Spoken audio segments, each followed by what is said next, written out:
నమస్కారం. క్యాటిస్ SP main ఛానల్లో పెడుతున్నాను. ఖచ్చితంగా ఈరోజు వైసీపీలో ఉన్నటువంటి హిందువులు ఎవరైనా కనుక ఉంటే ఒక్కసారి గుడికి వెళ్ళి మనస్ఫూర్తిగా కళ్ళు మూసుకొని దేవుడికి నమస్కారం పెట్టి ఆ తర్వాత మీ జగన్మోహన్ రెడ్డి ఏం చేశాడు అనేది ఒకసారి రికలెక్ట్ చేసుకోండి. నిన్న ఉగాదికి సంబంధించి ఏం చేశాడు? ప్రదక్షిణాలు చేయముంటే చెయ్యల,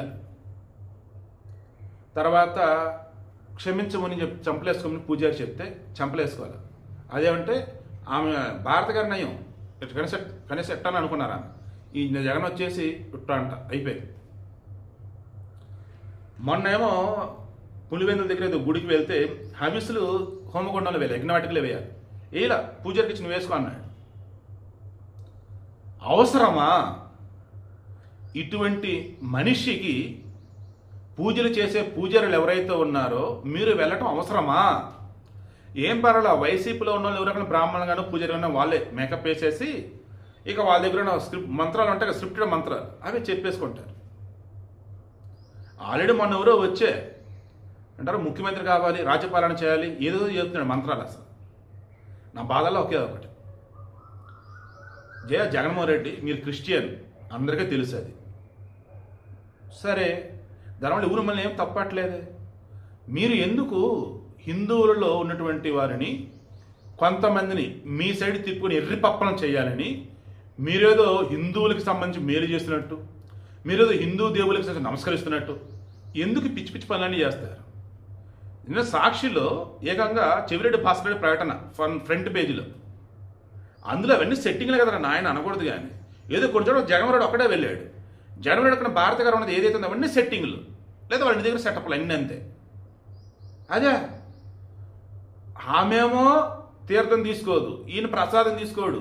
ఇలా చెప్పుకుంది నిన్నయ్య ఉగాది పచ్చడికి సంబంధించి పూజారి ఇచ్చారు కదా వాళ్ళకి, ఆమె తినండదు నాది 11 రూపాయలు పందెం అని చెప్పేసి ఎవరో బెట్టింగ్లు వేస్తారు సోషల్ మీడియాలో సరదాగా. నేను చెప్పేది ఏమిలా మరలా చెప్తాను, ఇంత వరస్ట్గా ఏ రాజకీయ నాయకుడు ఇంతవరకు లేడు. జగన్కి ముందు జగన్ తర్వాత ఎవడు రాడు కూడా. నువ్వు క్రిస్టియన్ అని చెప్పుకో బాబు, నష్టమే ఉంది.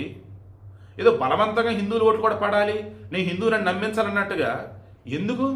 కూర్చుంటే లేవలేంటే కూర్చోలేవు, కొబ్బరిగా కొట్టలేవు, తీర్థం ఇస్తే తీసుకోవు, చంపలేసుకో, అర్థం ప్రదర్శన అంటే ప్రదర్శన చేయు, భార్యను తీసుకొని గుడికి రాబోయంటే ఆమె రాదు, అదే ఇంటి దగ్గర గుడి సెట్టేస్తారు. ఎందుకు దరిద్రం, ఎందుకు దౌర్భాగ్యం? పూజారుల్ని బ్రాహ్మణులను రిక్వెస్ట్ చేస్తున్నా, మీకు నిజంగా ధర్మం మీద, మన సనాతన ధర్మం మీద గౌరవం ఉన్నా, మీ వేద శాస్త్రాల మీద మీకు నమ్మకం ఉన్నా, ఇంకోసారి జగన్కి పూజలు చేయాలి రమ్మని ఎవరైనా పిలిస్తే వెళ్ళకండి. ఎంత డబ్బు ఇస్తానో వెళ్ళకండి. మీరు చెప్పించేయని కాడికి ఎందుకు ఇంకా ఆడికి వెళ్ళటం? మీరు ఎందుకు చెప్పండి? అయ్యా జగన్ మీ దండం పెడతా, మీరు బలవంతంగా చేయాల్సిన అవసరంలా, నటించాల్సిన అవసరం అంతకన్నా లేదు. నేను చూసా రంజాన్ సంస్థ అక్కడికి వెళ్ళాడు, రంజాన్ పండుగ రేపు, బట్ ఈయన ఈవినింగ్ ఏదో చేస్తారు కదా లైక్ ఆయన ఇఫ్తార్ విందులు వాటికి వెళ్ళాడు. ఆ ఫేస్లో ఎక్స్ప్రెషన్ ఏంటో, ఆయన ఏంటో, ఆ హిందువుల దానికి వెళ్తాడు అక్కడ అంతే. ఒక చర్చిలో మాత్రం ప్రశాంతంగా ఉంటాడు ఆ మనిషి. అదే ఆ చర్చికే వెళ్ళవయ్యా, ఎందుకు ఇష్టం లేని చోటకి ఎందుకు వెళ్ళటం? అసలు ఊరుకున్నంత ఉత్తమం లేదు, బోడుకున్నంత సుఖం లేదు అన్నట్టు ఎందుకు నువ్వు ప్రశాంత కూల్గా ఉండు? అసలు ఎందుకు ఆడకడికి వెళ్ళటం? ఎందుకు ఇబ్బంది పడతాం? ఎందుకు? వైసీపీ వాళ్ళు ఎటు వినరు, మారరు. నేను న్యూట్రల్గా ఉన్న వాళ్ళకి చెప్తున్నా, కళలో కూడా జగన్ కానీ వైసీపీ కానీ ఇంత పాజిటివ్ కూడా ఆలోచించకండి, ఓకేనా? హిందువులు అన్నవాళ్ళు ఎవరైనా వెనక ఉంటే ఇప్పటికైనా కళ్ళు తెరవండి, ముందు ఆ వైసీపీ నుంచి బయటపడండి. మీలాంటి వాళ్ళే హిందూ ధర్మాన్ని జగన్ లాంటి వాళ్ళు ఎలా కావాలంటే అలా వాడేస్తున్నారు.